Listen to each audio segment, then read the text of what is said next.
7, versículo 25. Dice, pero él pensaba que sus hermanos comprendían que Dios les daría la libertad por mano suya, mas ellos no lo habían entendido así. Está hablando Moisés. Moisés dice, pero él pensaba que sus hermanos comprendían que Dios les daría la libertad por mano suya. Moisés pensaba, diciendo que sus hermanos sabían que Dios les iba a dar la libertad por mano suya.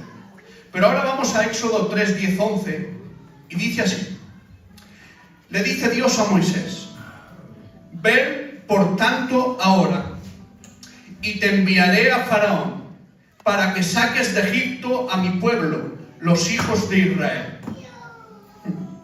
Entonces Moisés respondió a Dios, ¿quién soy yo para que vaya a Faraón y saque de Egipto a los hijos de Israel? Me impresionaba estos dos textos. En el primer texto parece ser que Moisés se veía como libertador de Israel. Dice, y él pensaba que sus hermanos sabían que Dios les iba a liberar por su mano. Pero ahora Moisés le responde a Dios cuando Dios le llama a liberar a su pueblo, ¿quién soy yo? ¿Qué ha pasado, Moisés? Pues no te veías como libertador de Israel. No pensabas que Dios te iba a usar para liberar a Israel. No tenías fuerzas, no tenías pasión, no tenías sueños, no tenías ese entusiasmo para liberar a Israel. ¿Qué te ha pasado? Si ahora Dios te envía y le respondes, ¿quién soy yo para liberar a tu pueblo Israel? ¿Qué ha pasado? ¿Sabes lo que ha pasado? De una afirmación a otra hay 40 años de desierto. Eso es lo que ha pasado. 40 años de desierto. 40 años de proceso de Dios. Ay, Padre. Moisés se veía como libertador, pero el desierto le enseñó que no valía para ello. Claro, qué bueno. Y es que 40 años en el desierto te quitan las expectativas. 40 años en el desierto te desmoronan las pretensiones. 40 años en el desierto te disipan los sueños. Y es que el desierto, atención, hace que te conozcas a ti mismo. Ay, Padre. Es en el desierto cuando ves tus debilidades. Es en el desierto cuando ves tus incompetencias. Es en el desierto cuando ves que no vales para el trabajo que Dios te encomienda.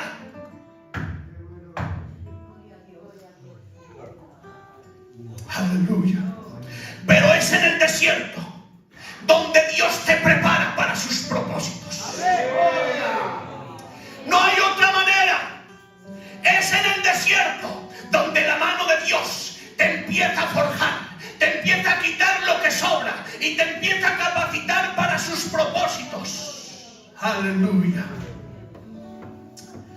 40 años en el desierto y Moisés ya no se veía competente para liberar a su pueblo.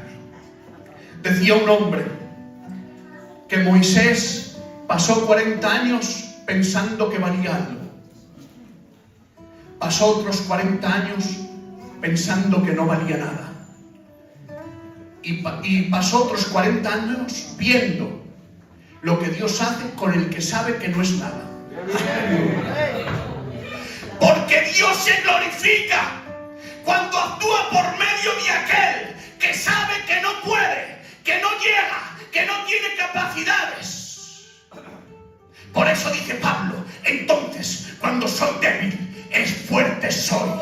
Porque no dependes de tus capacidades, no dependes de tus habilidades, no dependes de tus dones, porque te ves incompetente. Entonces acudes a la gracia de Dios, acudes, aleluya, a la presencia de Dios, dependiendo absolutamente de Dios. Aleluya. Y es que para que José fuese segundo de Egipto, tuvo que pasar por la cisterna y por la cárcel.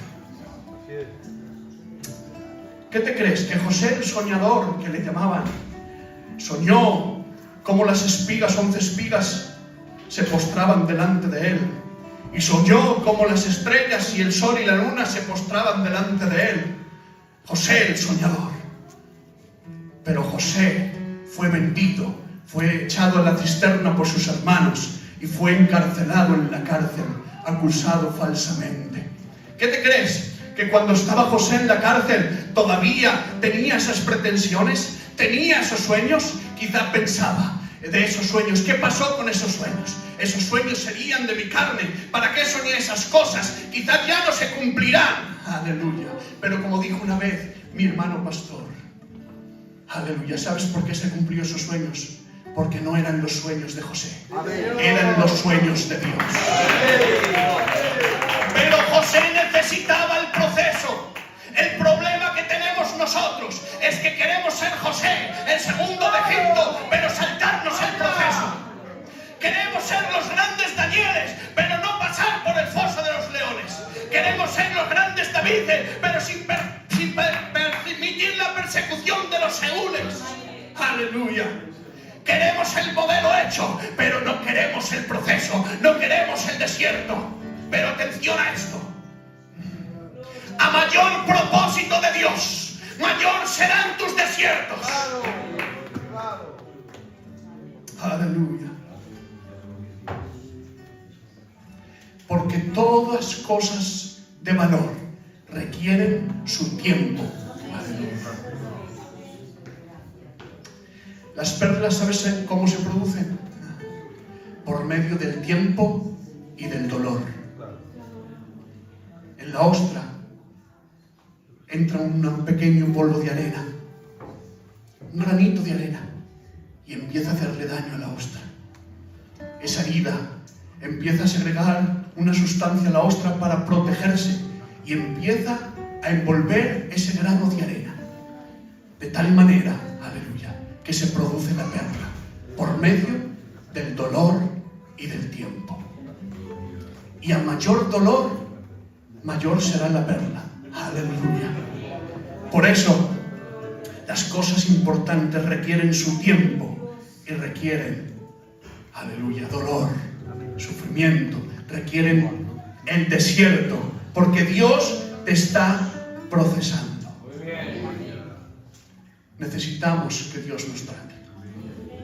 Mira, cuenta la historia, aleluya, que había una gran piedra de mármol y se le encargó a ciertos hombres escultores para que hicieran una escultura. Estos hombres empezaron a esculpir la piedra, pero al ver que era tanto trabajo, que era tan difícil lo que se le había encomendado, que desistieron de esa obra y la abandonaron. Dice la historia que pasaron alrededor de 40 años. Esa piedra de mármol ahí arrinconada, llena de polvo, abandonada, pero se le encomendó el trabajo a Miguel Ángel y empezó a esculpir la piedra de mármol, de tal manera que a lo largo de 3 años, alrededor de 3 o 4 años, el escultor Miguel Ángel empezaba a darle forma a la piedra y de ahí salió el David de Miguel Ángel, una de las esculturas consideradas más bellas, aleluya. Una obra de arte midiendo 5 metros de alto y aproximadamente 5.000 kilos. Mira si era trabajo. Era muy difícil, de tal manera que hubo hombres que desistieron. Te voy a decir algo, y me lo digo a mí mismo también. Qué difícil eres, José. Qué difícil eres. Qué obra más difícil es hacer en ti y esculpir en ti la imagen de Cristo. Qué difícil eres. Cualquier hombre hubiera desistido. Pero gracias a Dios, que no ha sido encomendado a la mano de ningún hombre. Ha sido encomendado a la mano del mismo Espíritu Santo. Y es el Espíritu Santo que por medio atravesando el desierto y por medio de tus procesos te va esculpiendo, te va quitando cosas que sobran y te va añadiendo cosas que te faltan para parecerte más a Jesucristo. Por eso grito con esperanza, como decía Pablo: aleluya, que el que comenzó la buena obra la perfeccionará hasta el día de Jesucristo. No eres una obra acabada. Y que estés en el desierto no significa que Dios te haya abandonado, que va. Significa que Dios te está tratando. Significa que Dios quiere sacar de ti grandes cosas, porque Dios tiene propósitos contigo. Y a Dios, al que lleva al desierto, es porque Dios tiene propósitos con él y necesita esculpirlo, necesita tratarlo. Aleluya. Aunque estés en el desierto, aleluya, Dios está contigo. Aleluya. Dios está contigo. Y a lo largo del proceso, aleluya, hay muchos fracasos, hay muchas desilusiones, hay fracasos espirituales y personales. A lo largo del proceso, que pareciera ser que ya no te ves competente, aleluya, que ya no calificas para la obra que Dios te ha encomendado. Pues ¿qué diremos de Marcos? Dice la Biblia que el apóstol Pablo le dice: tráeme a Marcos, que me es útil en el ministerio. ¿Qué hombre sería este? Que Pablo reconoce de él que le es útil en el ministerio. Marcos. ¿Quién era Marcos? Marcos escribió ni más ni menos que un evangelio, un libro de la Biblia. ¡Ay, Padre! Marcos es inspirado por el Espíritu Santo, es llevado por el Espíritu para que escriba la mismísima palabra que sale de la boca de Dios. Ese es Marcos. Pero este Marcos también salió a evangelizar con Bernabé y Pablo. ¿Y sabes qué? Que a la mitad del camino se volvió. Fracasó Marcos. Aleluya. Pero aunque fracasara Marcos, no le inhabilitaba para ser aquel que escribió el evangelio, para aquel que fue útil en el ministerio para Pablo. Porque tus fracasos no te inhabilitan para el propósito de Dios. ¿Qué diremos de Pedro? El gran apóstol, el líder incondicional de los apóstoles, aquel que andaba por encima de las aguas, aquel que sanaba con su sombra, aquel que resucitó una muerta. Pero ese mismo Pedro también negó a Cristo. Pero su fracaso no le inhabilitó para el propósito que Dios tenía con él. Tus fracasos no te inhabilitan, son parte del proceso para que entiendas que la obra de Dios no descansa en tu habilidad, no descansa en tu fuerza, descansa en la gracia de Dios en ti. Aleluya. Por eso dice el mismísimo apóstol Pablo, hablando de los discípulos y de los apóstoles: yo, dice, he trabajado más que ninguno de ellos. Pero rectifica, dice: no yo, la gracia de Dios en mí. Ay, Padre, debemos de entender que no son nuestras capacidades, nuestras competencias, es la gracia de Dios en mí, es la gracia de Dios en mí. Y yo le doy gracias a Dios, porque cuando veo al apóstol Pablo predicando y convirtiendo a 3.000 almas, otra predicación convirtiendo a otros a 5.000, ay, Padre, veo al Marcos, veo a Pablo, veo a Abraham levantando el cuchillo para matar a su hijo, digo: yo no soy capaz de eso, yo estoy inhabilitado para ser como esos hombres. Pero doy gracias a Dios que la Biblia no esconde sus fracasos. Aleluya. La Biblia sí habla de sus virtudes, pero no esconde sus fracasos. ¿Sabes para qué? Para decirte a ti, a mí, eran hombres comunes y corrientes, pero donde estaban depositado mi gracia en ellos. Y cuando está la gracia de Dios depositada en un hombre, son capaces de levantar el cuchillo para matar a su hijo, son capaces de predicar y convertir a la solidaridad. Porque esto, como dice mi pastor, va de Dios, no del mundo, va de Dios. Aleluya. Gloria a Dios.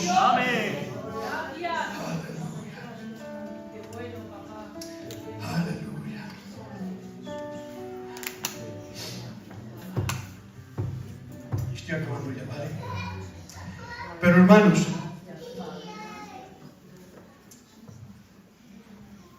¿qué obra de Dios estará haciendo en ti y en mí que el apóstol Pablo tiene que decir algo?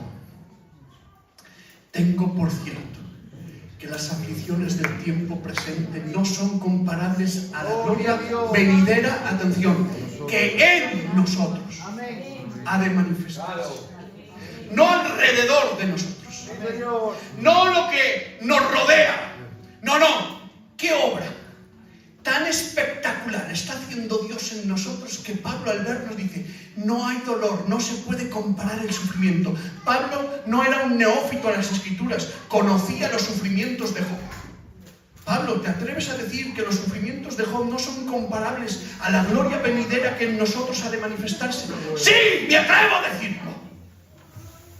Porque Pablo, cuando está hablando eso, no es un hombre que no se ha estrenado en el mercado. No es un hombre que ha ido a Astorga, Kiru, y le han tirado los hierros con el aire. ¿Qué va? Pablo está hablando desde la experiencia. Tiene un aguijón en la carne, ha sido maltratado, ha sido apedreado, ha estado náufraga en alta mar. Era un hombre que había sufrido. Y dice, tengo por cierto que las aflicciones del tiempo presente no son comparables a la gloria que en nosotros ha de manifestarse. ¡En nosotros! ¿Qué obra es esta? Por eso dice el apóstol Pablo, el apóstol Juan, ya anciano, el discípulo del amor. Y dice, ahora somos hijos de Dios. ¿Qué gloria tiene eso? Somos hijos de Dios, hemos sido justificados, tenemos el Espíritu Santo, hemos sido adoptados. ¡Ay, qué gloria tenemos! Somos hijos de Dios. Y él, el discípulo del amor, ya anciano, ya casi perfeccionado. Pero dice, pero aún no se ha manifestado lo que hemos de ser. ¡Ay, Padre! ¡Ay, qué gloria tiene! Dice, porque cuando se manifieste Él, entonces le veremos tal y cual es y seremos semejantes a Él. ¡Qué bueno! Gloria a Dios. Esa es la obra que Dios tiene para ti. Amén. Tan espectacular, ¿sabes cuál es? Que te parecerás a Cristo. ¡Ay, gloria a Dios!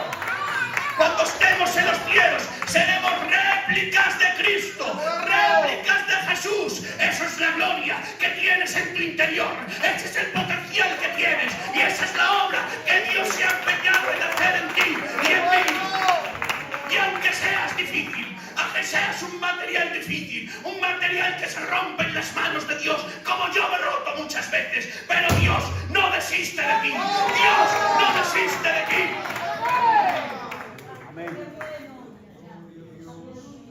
Gracias, Señor. Gracias porque no desistes de mí, Señor. Aunque me he roto muchas veces, Dios. Pero tú no me has desechado. Como el buen alfarero, vuelves a coger el barro y vuelves a hacer una vasija. Gracias, Señor. Cierra tus ojos, por favor. Dale gracias a Dios. Porque Dios se ha propuesto hacer de ti una gran obra. Aleluya. Aleluya. Tenemos una alabanza muy espiritual. Aleluya.